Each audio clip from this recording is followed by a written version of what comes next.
उन college side में तव्हांखे 5 मिंट उस्ताद बि तव्हांखे ॾेई सघे थो, पर हिते जेके IBA वारा जेके इन्विजिलेटर हूंदा आहिनि उहे तव्हांखे हिकिड़ो मिंट छा बल्कि हिकिड़ो सेकंड बि न ॾींदा आहिनि। इन जे करे असां पंहिंजे इन टाइम खे कीअं कवर कंदासीं इन जे बारे में थोरो डिस्कस कंदासीं।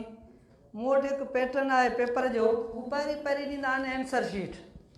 क्वेश्चन पेपर खां पहिरियों एंसर शीट ॾींदा आहिनि। एंसर शीट जो फॉर्मेट ई आहे त इन में 100 नंबरनि ताईं नज़र अचे थी, शायदि नंढा अखर आहिनि, न त असां हिनखे बोर्ड ते बि लिखूं था। 100 नंबरनि ताईं तव्हांजा क्वेश्चन नंबर ऐं उनजे साम्हूं तव्हांजे एंसर जे लाइ कॉलम ॾिनल हूंदा आहिनि ऐं इहे कॉलम तव्हांखे फिल करणा हूंदा आहिनि। असां वटि ऑब्जेक्टिव टाइप टेस्ट जेका थींदी आहे या MCQs थींदी आहे उहा असीं क्लास जे अंदरि उमूमन ईअं कंदा आहियूं त नंबर जेके मिलियल हूंदा आहिनि एंसर जा, फर्स्ट कयो क्वेश्चन नंबर 1 आहे, उनजो जेको एंसर आहे उहो या त A सही हूंदो या B सही हूंदो या C सही हूंदो या D हूंदो, E बि थी सघे थो। असीं छा कंदा आहियूं क्लास जे अंदरि इन्हनि मां जेको सही ऑप्शन हूंदो आहे असीं उनखे टिक कंदा आहियूं। छा कंदा आहियूं? इनखे टिक कंदा आहियूं। पर हिन पेपर में टिक करण जी अलाउ न आहे। हिन पेपर जो सिस्टम अलॻि आहे। हिननि खे सर्कल थियल हूंदो। असांखे जेको जवाब जो जेको सही जवाब आहे इनखे फिल करणो पवंदो, छो त ही जेको पेपर हूंदो तव्हांजो एंसर शीट जेका हूंदी उहा कंप्यूटर असेसमेंट थींदी। उहा हिनखे कंप्यूटर में ॾींदा, उते तव्हांजी असेसमेंट थींदी, तव्हांखे नंबर हुनजे हिसाब सां मार्कूं तव्हांखे हुनजे हिसाब सां मिलंदा। इन जे करे हिनखे चङी तरह सां फिल करणो पवंदो आहे। जेकॾहिं असांजो जवाबु A सही आहे असां हिनखे हीअं करे छॾियो त इहो बि जवाबु असांजो ग़लति हूंदो। जेकॾहिं असां हिनखे जेकॾहिं C सही आहे असां हिनखे हीअं कटे छॾियो तॾहिं बि इहो जवाबु असांजो बिल्कुलु ग़लति हूंदो। तव्हांखे पेन अहिड़ी रखणी आहे जेका सही नमूने सां कमु करे। हिक जे बजाय असां 2 पेनूं बि खणी वेंदा आहियूं। ज़रूरी आहे हिकिड़ी पेन लिखंदे ॿी बि सघे थी। इन जे करे हिनखे बाक़ाइदे फिल करिणो आहे। जेको बि हिनजे सर्किल जे अंदरि को बि अछो निशान मक़सदु न रहे, पहिरीं ॻाल्हि इहा आहे। ऐं इन सर्किल करण में बि तव्हांजो टाइम लॻंदो हर हिकु सवाल जे जवाब खे।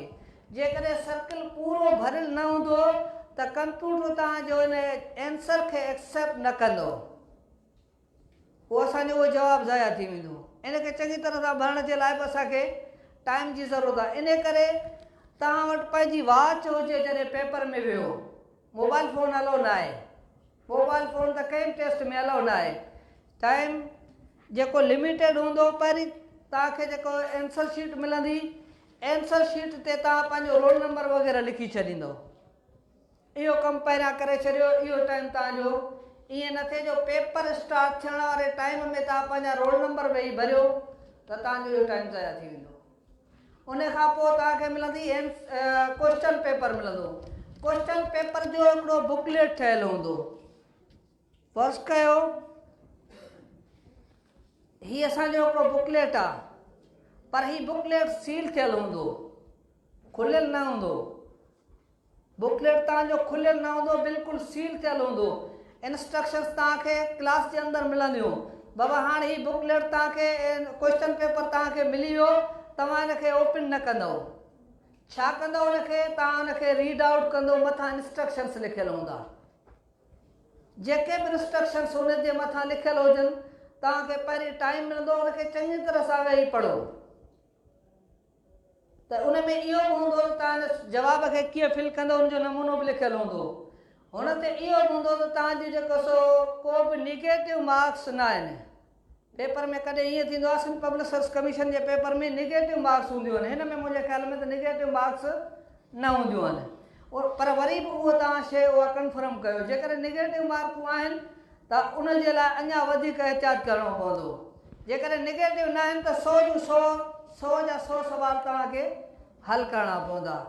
हुन में जेके इंस्ट्रक्शन्स अचनि शुरूआत में जेको तव्हांखे पेपर मिले थो 10-15-20 मिंट तव्हांखे उहो टाइम मिले थो उनखे चङी तरह सां पढ़ी वठो ऐं जेको आंसर शीट ते तव्हांखे पंहिंजो रोल नंबर वग़ैरह लिखणो आहे उहो बि लिखी वठो। जीअं टाइम स्टार्ट थिए तव्हां पेपर खे खोलियो तव्हांखे इंस्ट्रक्शन्स इन्विजिलेटर ॾींदो हाणे तव्हांजो टाइम शुरू ऐं टाइम जेको सो हुनजे इंस्ट्रक्शन्स ते लिखियलु हूंदो त तव्हांजो जेको टाइम पीरियड आहे सो 2 कलाकनि जो आहे या 1 कलाक जो आहे या 100 मिंटनि जो आहे। त उन टाइम खे बिल्कुलु ज़हन में रखंदव। उनजे लाइ तव्हांखे मूं इहो चयो त तव्हां वटि पंहिंजी वॉच हुजे जीअं अंदाज़ो तव्हांखे थी वञे तव्हां 50 सुवाल कयो ऐं तव्हांजो टाइम ओवर थी वञे, ईअं न थिए। इन जे करे तव्हां 10-20 सुवाल करे तव्हां वरी पंहिंजो टाइम चेक करे वठो, ॾिसो त 20 सुवालनि जे अंदरि तव्हां 20 मिंटनि जे अंदरि तव्हां केतिरा सुवाल हल कया आहिनि, उन हिसाब सां अंदाज़ो लॻायो ऐं उन खां पोइ तव्हां पेपर खे उन रफ़्तार सां कयो। जेकॾहिं न त असांजो टाइम थी वेंदो ओवर, असां जेके पंहिंजो जवाब सही बि हूंदा उहे बि असांजा रहिजी वेंदा, को सवलो सुवालु हूंदो उहो बि असांजो रहिजी वेंदो।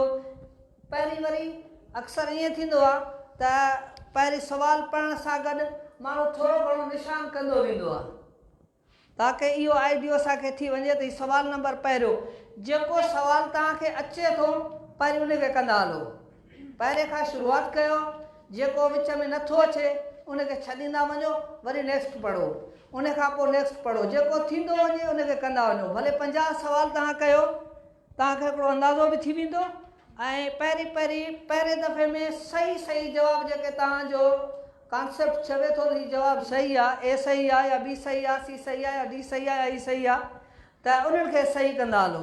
उन्हनि खे थोरो घणो निशान करे पोइ तव्हां उनखे फिल कयो, फिल करे पोइ ॾिसो त तव्हांजो बाक़ी टाइम केतिरो बचियो आहे ऐं बाक़ी तव्हांजा सवाल केतिरा बचिया आहिनि। उन हिसाब सां जीअं तव्हांजो टाइम ऐं तव्हांजो पेपर गॾु हलंदा वञनि।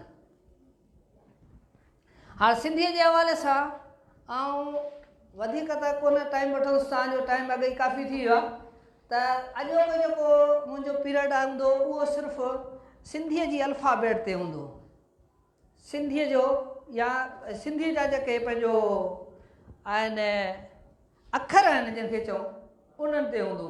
सिंधीअ जी अल्फ़ाबेट में घणा अखर आहिनि तव्हांखे त ख़बर हूंदी, घणा आहिनि? 52। असां अॼु उन्हनि जी शिकिलुनि खे ॾिसंदासीं त उनजी शिकिल कहिड़ी आहे।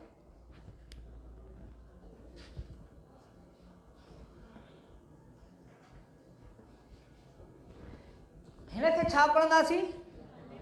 अलिफ पढ़ंदासीं। हिन खे छा पढ़ंदासीं? हिन खे दाल।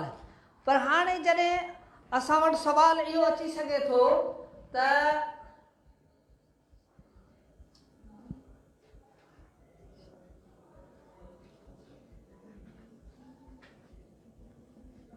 अलफ़ जी जेका विची सूरत आहे उहा कीअं थिए। विची सूरत जो मक़सदु इहो आहे त अलफ़ जेकॾहिं कंहिं लफ़्ज़ जे विच में अचे त उनखे असां कीअं लिखंदासीं, छो त अलिफ त असांजो इहो ई आहे, पर हर अखर जे लाइ इहो हूंदो आहे लिखण जी सूरत अख़्तीअ में इहो हूंदो आहे, तव्हांखे त ख़बर हूंदी तक़रीबन पहिरें क्लास जे हिन में चार्ट सॼो ॾिनो वियो आहे त पहिरियों अखर पहिरीं जेकॾहिं अलॻि विची सूरत में अचे त कीअं लिखिजे, पहिरीं सूरत में अचे त कीअं लिखिजे, जेकॾहिं आख़िरी शिकिल में अचे त पोइ कीअं लिखिजे, आख़िर में अचे त कीअं लिखिजे।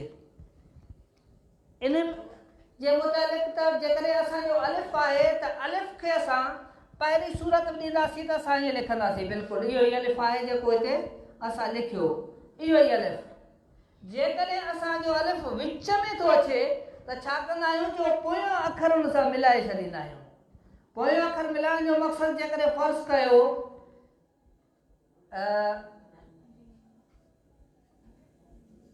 गाबा लफ़्ज़ थी वियो गाबा, गाफ ऐं बे सां बि अलिफ मिलायोसीं, गाफ सां बि अलिफ मिलायोसीं। हाणे विची सूरत हिनखे चऊं या पछाड़ी वारी सूरत में हिनखे चई सघूं था।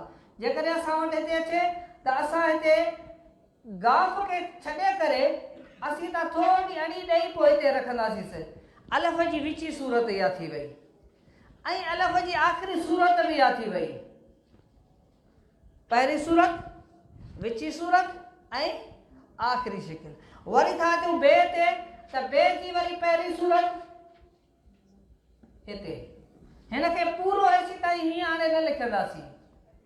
इहो सिंबल सिर्फ़ु बे जो पहिरीं सूरत में, जेकॾहिं ॿी सूरत में अचे, विची सूरत में अचे, त माना पोयां ॿियनि सां को अखर ज़रूरु मिलियल आहे, त असां हिन खे हिन सूरत में लिखंदासीं। इहे सूरतूं लिखियल हूंदियूं, इहे पेपर में सवाल अची सघे थो। जेकॾहिं आख़िर में आहे त असां ही पोएं अखर सां बि मिलाए असां ही शिकिल ठाहींदासीं। ही बे जी टी या आख़िरी सूरत। हर अखर जे लाइ असां वटि इहे शिकिलियूं असांखे ज़हन ते हुजनि त अखर असां जेको लिखूं था अल्फ़ाबेट या जेको असीं लफ़्ज़ ठाहींदासीं त उन में इन्हनि अखरनि जूं सूरतूं कहिड़ियूं कहिड़ियूं हूंदियूं।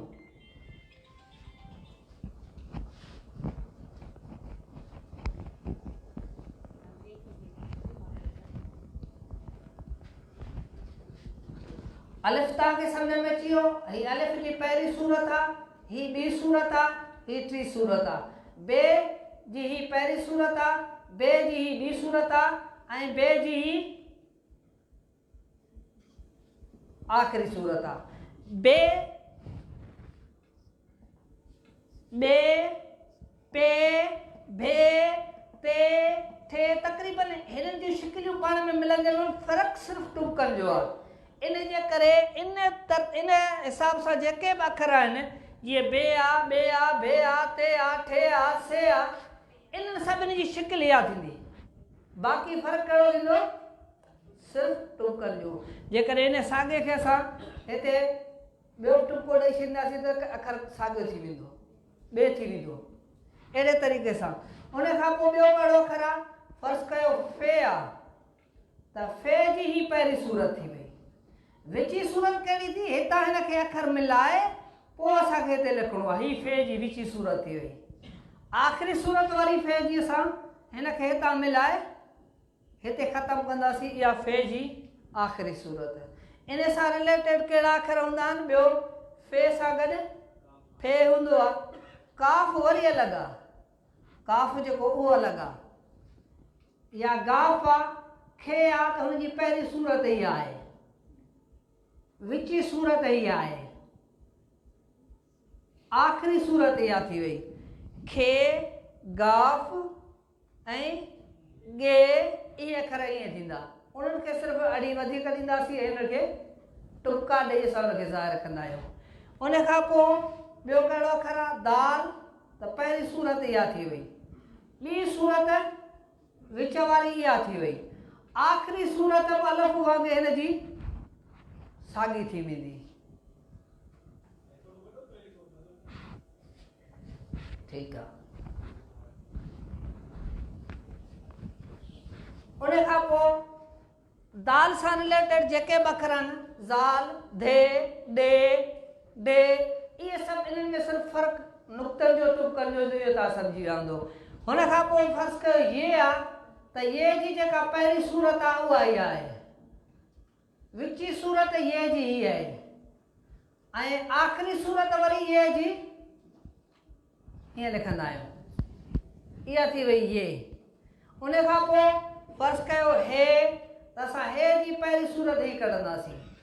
हे जेकॾहिं विच में अचे त पोइ अखर सां मिलाए लिखंदासीं।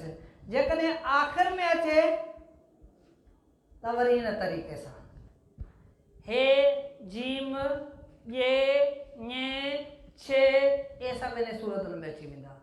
उन खां पोइ आहे फ़र्ज़ु कयो ऐन, त ऐन जी पहिरीं सूरत, ही वरी ऐन जी विची सूरत, हीअ ऐन जी आख़िरी सूरत। ऐन ऐं गैन जेकॾहिं असां टुको ॾींदासीं त साॻियो अखर छा थी वेंदो? गैन थी वेंदो। जीअं रे आहे, त हीअ रे जी पहिरीं सूरत, ही रे जी विची सूरत, छो त रे अॻे अखर सां मिलाए न लिखंदा आहियूं, इन जे करे विची अखर बि साॻियो हूंदो, सूरत बि साॻी हूंदी, त आख़िरी सूरत बि साॻी हूंदी। रे बि ईअं, ज़े बि ईअं, ड़े बि ईअं। उन खां पोइ ॿियो कहिड़ा अखर आहिनि? सीन, सीन जी ही पहिरीं सूरत, सीन जी ही ॿी सूरत ऐं सीन जी ही टी सूरत। जेकॾहिं असां टुबका ॾेई छॾियसि त इहो थी वेंदो शीन। उन खां पोइ स्वाद जी पहिरीं सूरत, स्वाद जी विची सूरत ऐं स्वाद जी आख़िरी सूरत, माना टी सूरत स्वाद जे लिखण जी। उन खां पोइ छा आहे, फर्ज़ कयो काफ़ आहे त काफ़ जी पहिरीं सूरत फे जी पहिरीं सूरत वांगुरु ऐं काफ़ जी ही विची सूरत उहा बि फे वांगुरु, पर जेकॾहिं आख़िरी सूरत हिन जी वरी फे खां चेंज थी हिन ॻोल्हाईअ में अची वई, इहा थी वई काफ़। ॿिया कहिड़ा अखर रहिया आहिनि जेके, मीम, त ही मीम जी पहिरीं सूरत, ही मीम जी विची सूरत ऐं ही मीम जी आख़िरी सूरत। तोए, ही तोए जी पहिरीं सूरत, ही विची सूरत ऐं ही उन जी आख़िरी सूरत, तोए या ज़ोए। उन खां पोइ कहिड़ो अखर रहियो, काफ़, काफ़ जी पहिरीं सूरत, काफ़ जी विची सूरत ऐं काफ़ जी आख़िरी सूरत, पोई सूरत। उन खां पोइ कहिड़ो रहियो अखर, हे, ही हे जी पहिरीं सूरत, ही हे जी विची सूरत ऐं ही हे जी आख़िरी सूरत। उन खां पोइ कहिड़ो अखर रहियो,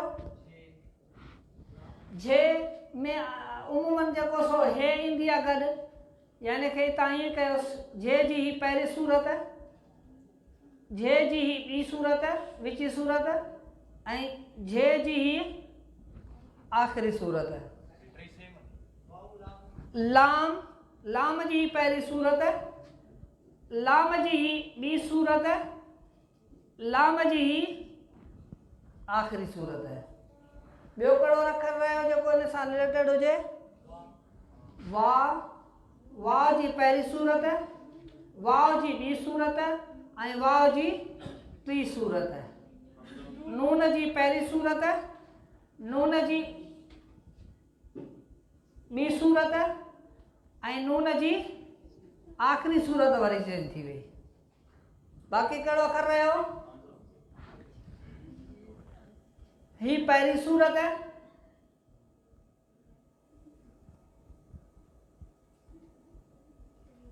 ही विची सूरत ऐं हिन जी आख़िरी सूरत हमज़ो अलफ़ जी सूरत में ई हूंदो आहे। इन खे जेकॾहिं असां ईअं बि करे सघूं था तॾहिं बि थी सघे थो, या इन जो मूंखे थोरो कन्फर्म इन में कंफ्यूजन आहे, या हमज़ो अमूमन असां जीअं ये जे मथां ॾेई छॾींदा आहियूं, ही ऐं त ख़ाली ॾेई छॾींदा आहियूं, ईअं सम्झो त हिन जी जेकॾहिं आख़िरी सूरत आहे त इहा ई आहे। उन खां पोइ ॿियो कहिड़ो अखर रहियो, स्वाद, स्वाद थी वियो, गाफ़ुर थी वियो खे वांगुरु। ॿियो तक़रीबन सभु थी विया या को रहियो, इन में का कंफ्यूजन को सवाल? हा,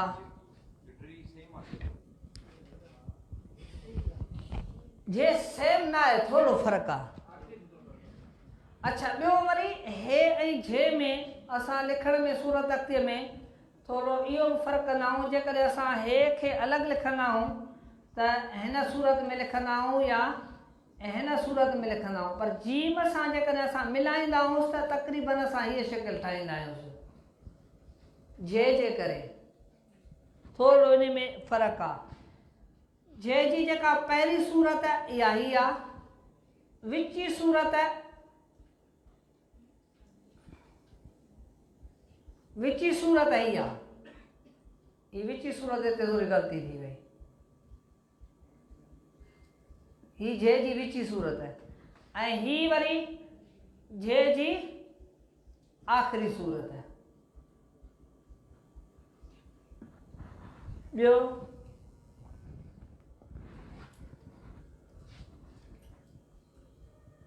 हर सिंधी जेका आहे सा टाइम अलाए छा थियो आहे, टाइम थी वियो आहे, 5 मिंट आहिनि। सिंधी खे असां अॻिते हली पोइ डिवाइड कंदासीं, विराईंदासीं। उन में नज़म आहिनि, नसर आहे, या ईअं सम्झो त तव्हांजो जेको सिंधी जो सब्जेक्ट आहे इहो तव्हां मुंहिंजे नज़र में ॾिसे तव्हांजे लाइ सवलो हुजे, मुंहिंजे लाइ मुश्किल आहे बनस्बत ॿियनि सब्जेक्टनि खां। छो त हीउ उनो सब्जेक्ट आहे, लैंग्वेज हूअं ई थोरो ॾुखियो हूंदो आहे। लैंग्वेज जो पेपर मूंखे त ॾुखियो लॻंदो आहे, पोइ तव्हांखे थी सघे थो त सवलो लॻंदो हुजे। अच्छा, इन करे इन में महिनत जी ज़रूरत आहे। पोइ इंशाअल्लाह इन खे अॻिते हली इन जो ग्रामर बि पढ़ंदासीं, इन जो स्ट्रक्चर बि पढ़ंदासीं, हुन में नज़म छा आहे, नसर छा आहे, या सिंधी अदब जी तारीख़ छा आहे, छो त लिटरेचर बि अची सघे थो। हुन में घणा एरियाज़ अची वेंदा, उहे इंशाअल्लाह वरी नेक्स्ट डिस्कस कंदासीं। हिन जे हवाले सां कंहिंखे को सवाल हुजे, महिरबानी।